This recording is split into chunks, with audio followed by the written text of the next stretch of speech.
episode of RHI's RHI CHAI, Stories of Courage, Hope, Attitude, and Inspiration.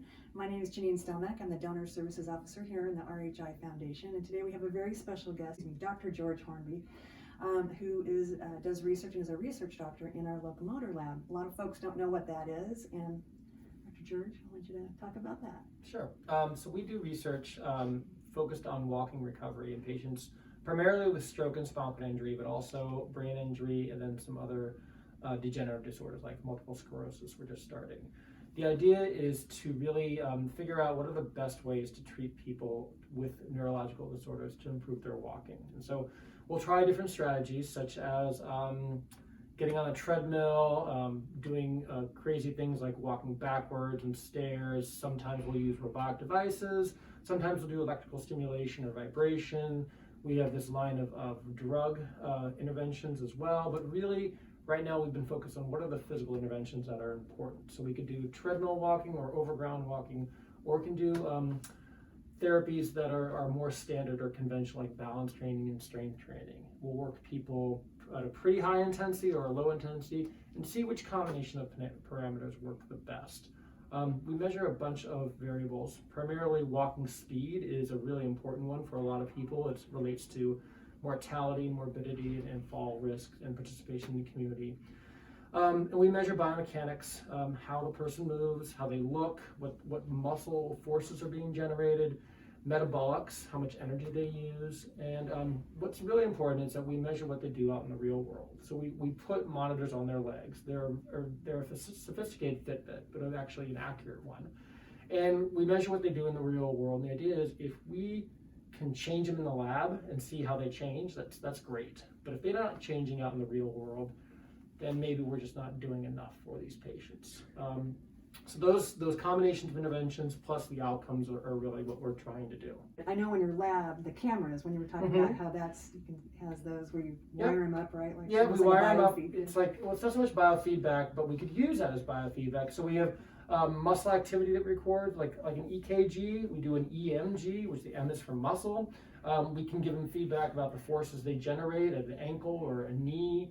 We can give them feedback at how their motion looks if we want to entrain that. Those things are available.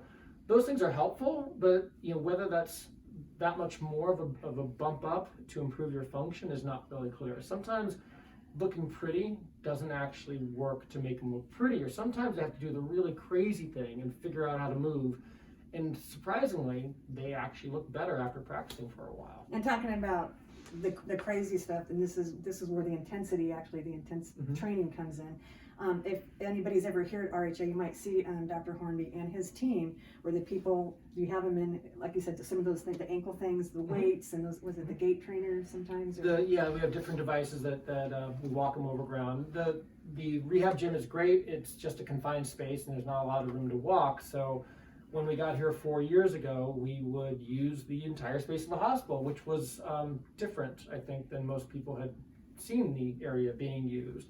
But it was a great space and we kept on doing, and that's where most of a lot of our overground training happens. And by doing that, a lot of people in the hospital didn't know who the heck we were, which was kind of funny, but I think after 4 years, they've got a hang of us now.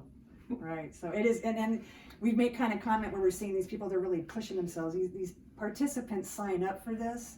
And Dr. Hornby laughs because I was one of the ones that didn't get it when I first came here 3 years ago. But just to see the improvement, I've witnessed it firsthand when the folks come into the program and after they leave, just how much better they can get and how your research is showing that.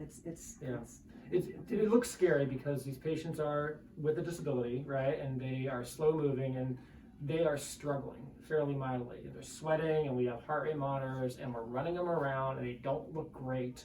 And that scares people to look at, and they don't have these normal patterns of movement. They have spasms or spasticity, so that kicks in when people work hard. So all that together, patients or family or just people in the hospital are like, what is he doing?